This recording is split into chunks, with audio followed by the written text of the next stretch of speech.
ശ്രീപത്മനാഭ നാരായണ. വിഷ്ണു സഹസ്രനാമം അടുത്ത വരികളിലേക്ക് കടക്കുന്നു. നമഃ സമസ്തഭൂതാനാം ആദിഭൂതായ ഭൂഭൃതേ അനേകരൂപരൂപായ വിഷ്ണവേ പ്രഭവിഷ്ണവേ. നമഃ സമസ്തഭൂതാനാം, ഞാൻ നമസ്കരിക്കുന്നു. ആരെയാണ് നമസ്കരിക്കുന്നത്? എവിടെയാണ്, എങ്ങനെയാണ് നമസ്കരിക്കുന്നത്? നമ്മൾ. നമഃ സമസ്തഭൂതാനാം, സമസ്തം. എന്താണ് സമസ്തം? സമമായി എന്നുള്ളത് എന്നൊരർത്ഥം. സമമായത്. എന്താണ് സമമായത്?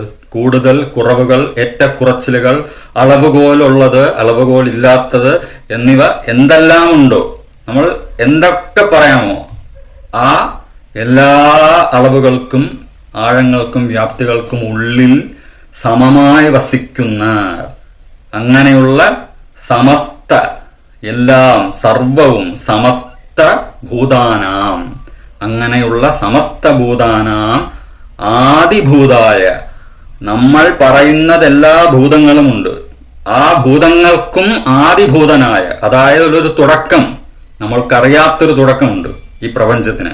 അങ്ങനെയുള്ള ആ ആദിഭൂതായ, ആദിഭൂതനാണ്. നമ്മൾ ആദിയോഗീശ്വരൻ എന്ന് പറയുന്നത് പോലെ, ആദി പരാശക്തി എന്നുള്ളത് പോലെ അത് നമുക്കറിയാനാവുന്നതല്ല, ഒരു തരത്തിലും അറിയാൻ സാധിക്കില്ല.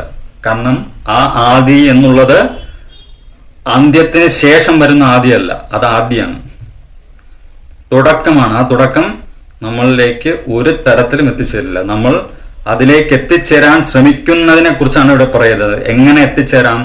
ആദിഭൂതായ ഭൂഭൃതേ, ഭൂമിയിൽ ഇരുന്നു കൊണ്ട്. ഭൂഭൃതൻ, ഭൂമി. ഭൂമിയെ ആരാണോ പരിപാലനം ചെയ്ത് സ്ഥിതി ചെയ്യിക്കുന്നത്, ഭൂമിയെ എടുത്തുയർത്തി നിലനിർത്തുന്നത്, വരാഹരൂപം പറയുന്നത് പോലെ എല്ലാ ദശാവതാരങ്ങളും ഭൂമിയിൽ പിറന്നതാണ്. എന്തിനാണ് ഭൂമിയിൽ ഭഗവാൻ ദശാവതാര രൂപം എടുത്തത്? എന്തിനാണ്?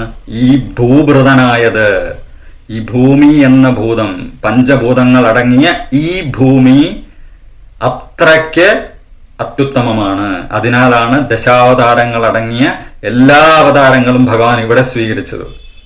അങ്ങനെയുള്ള ഈ ഭൂമിയെ ഭൂഭൃതേ, ഒരു ശൃംഗമായി, ഒരു മലയായി, പർവ്വതമായി ഉയർത്തിപ്പിടിച്ചിരിക്കുകയാണ് ലോകായ ലോകങ്ങളിൽ ഈ ഭൂമിയെ ഉയർത്തി പരിപാലനം ചെയ്ത് നിലനിർത്തിക്കൊണ്ടു പോവുകയാണ് ശ്രീമന്നാരായണൻ.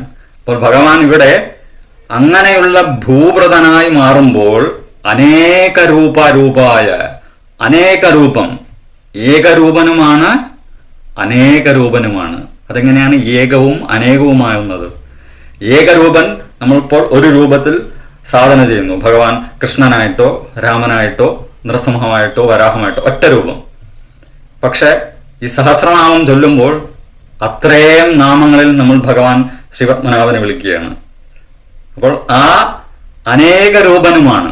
രൂപം എന്നുള്ളത് ഫിസിക്കൽ രൂപം എന്നുള്ളത് മാത്രം എടുക്കാതിരിക്കുക. കാരണം ഫിസിക്കൽ രൂപത്തിൽ നമുക്ക് പരിമിതം ഉണ്ട്, അത് നമുക്ക് വേണം, സാധന ചെയ്യാനും ഉപാസനയ്ക്കും വളരെ വളരെ ആവശ്യമാണ്. എന്നാൽ അനേക രൂപരൂപായ വിഷ്ണവേ പ്രഭവിഷ്ണവേ, ഭഗവാൻ എങ്ങനെയുള്ള ആളാണ്? അനേക രൂപനാണ്, ഏകരൂപനാണ്, അനേക രൂപനാണ്.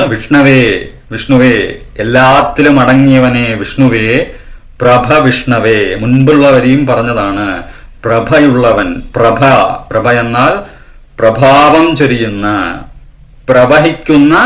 ഭ എന്നാൽ തേജസ്, പ്രവാഹമുള്ള തേജസ്സാണ്.